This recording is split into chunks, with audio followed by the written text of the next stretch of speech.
দেওঘর ট্যুরের প্রথম পর্ব।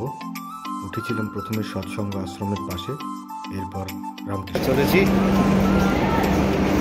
দেওঘর, সামনে বন্দে ভারত এক্সপ্রেস আপনারা দেখতেই পাচ্ছেন। আমাদের যাত্রা শুরু হবে 3:50-এ। আজ 28শে মার্চ 2025। 3:50-এ হাওড়া স্টেশন থেকে বন্দে ভারত এক্সপ্রেস ছাড়বে।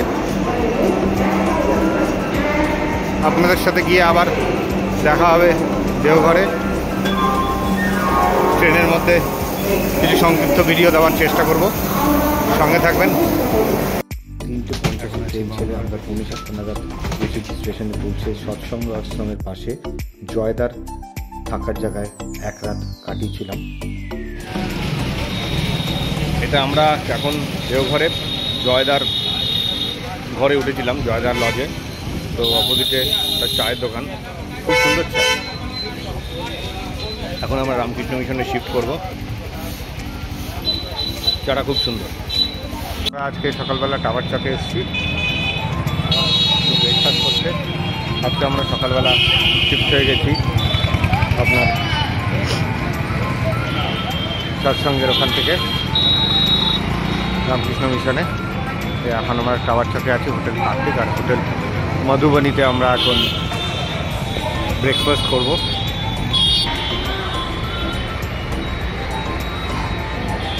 এই এসছি আমরা ধোসা আর ইডলি খাবো।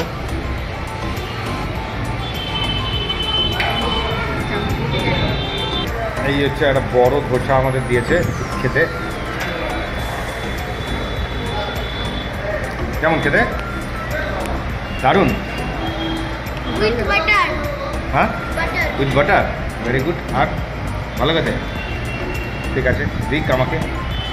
চলে এসছে আপনাদের এই একটা বড় সড়ো আলু কা পরাঠা আর মশলা ধোসা। শুরু হয়ে গেল খাওয়া আমাদের।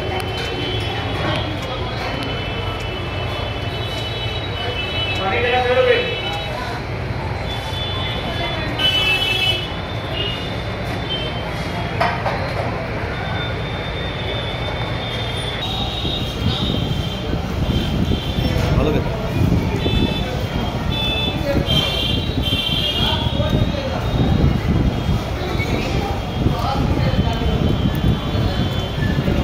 একটু বেশি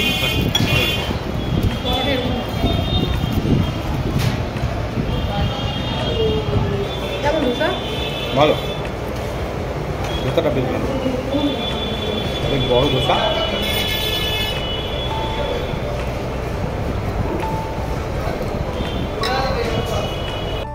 ব্রেকফাস্ট সেরে 29 তারিখ থেকে আমরা রামকৃষ্ণ বিদ্যাপীঠে শিফট হলাম। এটা দেওঘর রামকৃষ্ণ বিদ্যাপীঠ। আজ 30শে মার্চ। আমরা গতকাল এসেছি এখানে। থাকা খাওয়ার খুব সুন্দর ব্যবস্থা এখানে আছে, আপনাদের সেটাই আজকে ঘুরে দেখাবো। এই হচ্ছে গিয়ে সেই রামকৃষ্ণ মিশন বিদ্যাপীঠ। ভেতরে ঢোকার মুহূর্তেই দুদিকে গাছ, তার মধ্যে দিয়ে প্রবেশ পথ, আর পথের দুধারে ফুটবল মাঠ ছেলেদের খেলাধুলা করার জন্য। দেখতেই পাচ্ছেন এখন রবিবার বিকেলবেলা এখানকার সবাই খেলাধুলা করছে।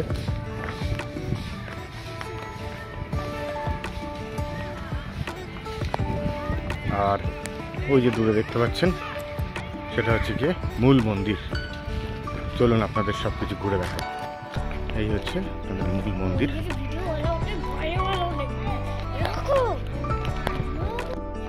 ভিজিটার্স বা গেস্টদের ডাইনিং হলে এখানে বসে আমাদের খাওয়ানো হয়। এখানে ভেতরে ভিডিও করা বারণ। এটা একটা মিউজিয়াম যেটা এখন বন্ধ। কাল হয়তো খুলবে, তখন আপনাদের দেখানোর চেষ্টা করব। চারিদিকেই সবুজে ঘেরা, সুন্দর পরিবেশ।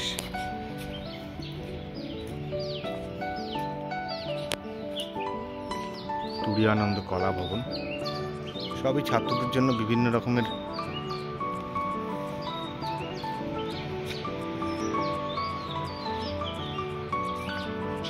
তবে কিছু কিছু জায়গায় রক্ষণাবেক্ষণের অভাব বেশ প্রকট।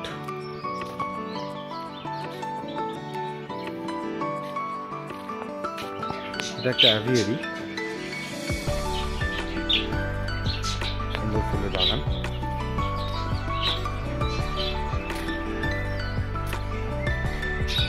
অনেক খরগোশ হয়েছে।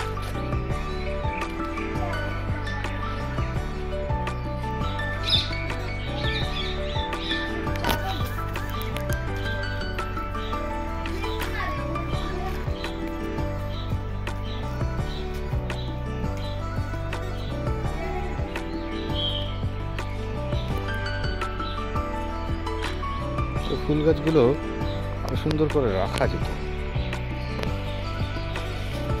বেলুড় মঠে বা অন্যান্য মঠে যেরকম ফুল গাছের সমারোহ দেখেছি, এখানে সেটা একটু কম।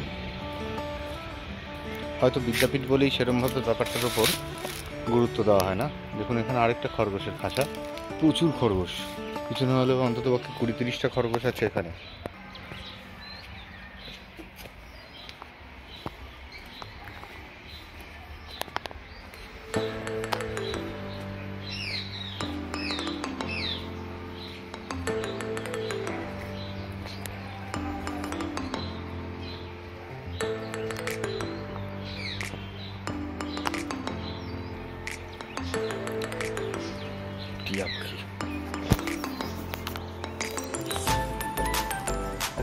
পাখিদের খুব সুন্দরভাবে সংরক্ষণ করে রাখে, পাখি খরগোশ ভালোবেস।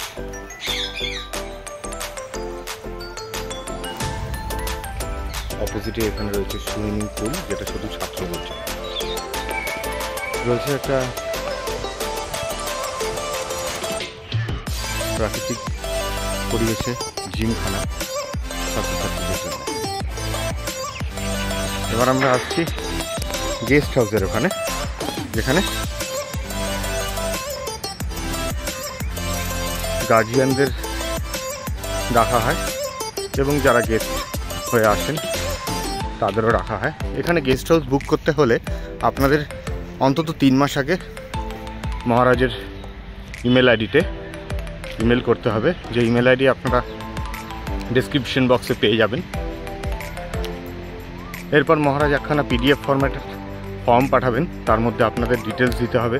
যদি আপনারা বেলুড় মঠের শিষ্য হন তাহলে আপনাদের গুরুদেবের নাম, বয়স, আপনার এবং আপনার পরিবারের সবার ডিটেলস দিয়ে ফর্মটা ফিল আপ করে পাঠাতে হবে। এরপর মহারাজ আপনাদের কনফার্ম করবেন whether the booking is confirmed or not। তো এটা হচ্ছে কি মেন গেস্ট হাউস, এটার নাম হচ্ছে সারদা ধাম। একতলা এবং দোতলায় মেনলি গেস্টদের থাকার বন্দোবস্ত, গার্জিয়ান অথবা গেস্ট। সারদা ধাম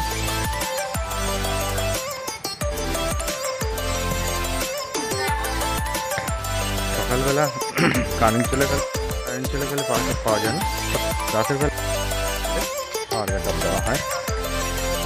এর পাশেই আছে শান্তিধাম, যেখানে আমরা রয়েছি। জায়গাটা রাতের বেলা সম্পূর্ণ অন্ধকার থাকে, বাইরে অতটা লাইট দেওয়া নেই। সারদা ধামের ঠিক পাশেই শান্তিধাম। এই শান্তিধামে আগে অনেক মহারাজ এসে থাকতেন, অনেক বড় বড় মহারাজ, তাই এই শান্তিধামের বিজড়িত একটা স্থান। গোটা 4 রুম আছে এর মধ্যে। এই হচ্ছে শান্তিধাম।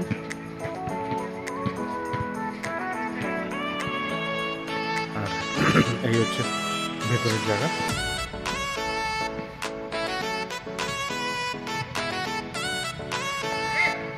ঠিক অপোজিটই আছে বাস্কেটবল গ্রাউন্ড, যেখানে এখন বর্তমানে ছেলেরা বাস্কেটবল খেলছে। গ্রাউন্ডগুলো খুবই ওয়েল মেনটেন। অ্যাকচুয়ালি বিদ্যাপীঠ হওয়ার দরুনই ছাত্রদের ব্যবহার্য জিনিসপত্রগুলো খুবই ওয়েল মেনটেন হয়। এরপর আপনাদের রুম দেখাবো। এই দিক থেকে আমরা খেয়ে এসে এদিকটা হচ্ছে যে সারদা ধাম, যেটা কিনা গেস্ট হাউস এবং গার্জিয়ানদের থাকার জায়গা, আপনাদের আগে দেখেছি। আর এটা হচ্ছে কি শান্তিধাম, এখানে অনেক বড় বড় মহারাজ থাকতেন, যেটা আমাদের জন্য অ্যাসাইন করা হয়েছিল। আমরা ছিলাম শান্তিধামের রুম নাম্বার 1-এ। এখানে রুম নাম্বার 2, 3, 4, 5, 5টা থেকে 6টা রুম আছে। এই হচ্ছে কি রুম, আমাদের 3টে বেড, একটা আয়না, এখানে ঠাকুরের ছবি সহ 4 তাকের একখানা আলমারি, একটা ফ্যান,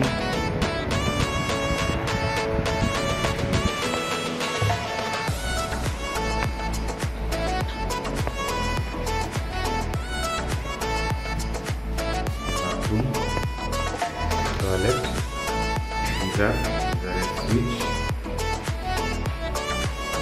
আয়না, আমাদের সম্পূর্ণ রুমটা। সুইমিং পুলটা শুধুমাত্র স্টুডেন্টদের জন্য অ্যাসাইন করা, তাই গেস্ট হাউসের কোনো লোকের এখানে প্রবেশ নিষেধ এবং স্নান করাও বারণ। এটা হচ্ছে গোশালা, ঠিক সুইমিং পুলের পাশেই।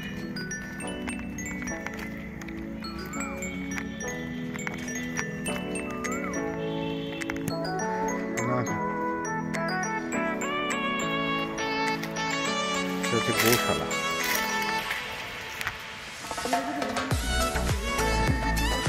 এটা হচ্ছে গোশালা, ভেতরটা অন্ধকার তাই ভালো করে দেখা যাচ্ছে না। অনেক গরু আছে।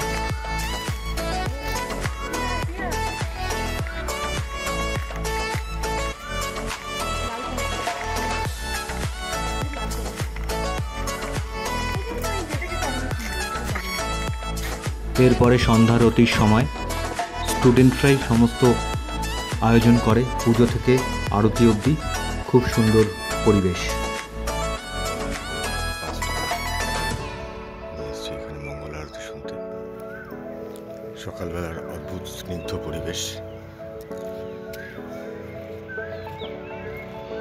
মূল মন্দির,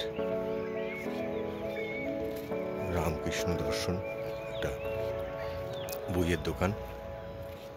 এখানে বিভিন্ন রকমের বেদান্ত সাহিত্যের বই পাওয়া যায়।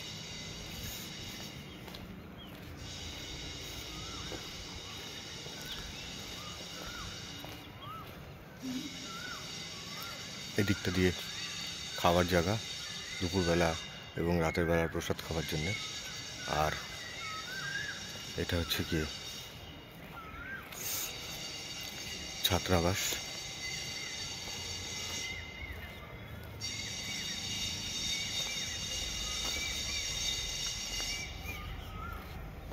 সব ফুটবল খেলার গ্রাউন্ড, যেগুলো আগে আপনাদের দেখিয়েছি, কিন্তু ভোরের পরিবেশে দেখাচ্ছি কারণ খুব সুন্দর লাগছে।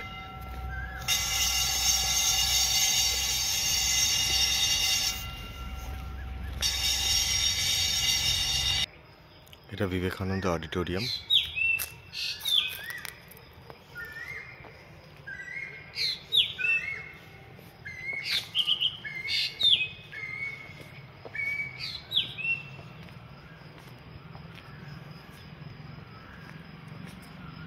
পাশেই বাস্কেটবল গ্রাউন্ড।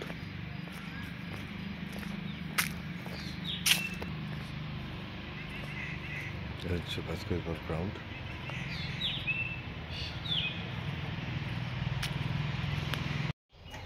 গাছের তলা এটা একটা সেন্টেনারি ওপেন জিম, যেটা আপনারা পাবেন এই দেওঘর রামকৃষ্ণ আশ্রমে, দেওঘর রামকৃষ্ণ বিদ্যাপীঠে। দেখুন বিভিন্ন রকমের ওয়েট ছাড়া অ্যাপারেটাস এখানে আপনারা দেখতে পাচ্ছেন।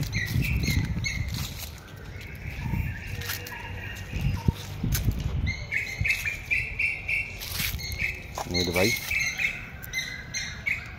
খালসা স্পোর্টস।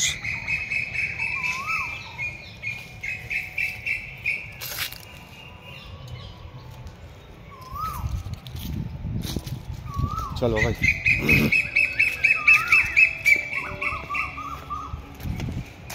আজ এই পর্যন্তই। দ্বিতীয় পর্বে নিয়ে আসবো ত্রিকুট পাহাড়, তপবন পাহাড় এবং বাবা মন্দিরের কিছু তথ্য।